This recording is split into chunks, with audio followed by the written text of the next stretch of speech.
kita semua masih hidup, berdoalah kepada Allah kerap-kerap.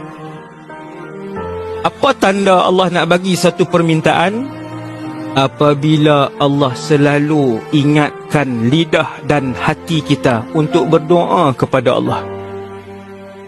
Siapa yang perasan hari-hari dia ulang satu doa tu setiap hari, bertahun-tahun dia ulang, ketahuilah, kata para ulama, Allah nak bagi permintaan itu.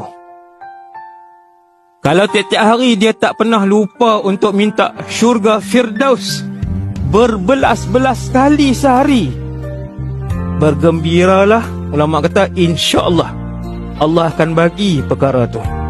Minta ada syurga hari ni.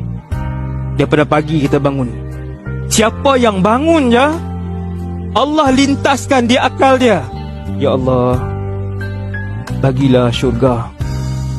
Dia bangun nak urus anak, nak urus diri dia, nak setrika baju, nak pergi kerja, nak buat makan, nak macam-macam dia fikir. Tapi bila bangun, terus terlintas, tak gosok gigi lagi, tak masuk tandas lagi, Allah lintaskan di fikiran dia, di hati dia, untuk dia berdoa.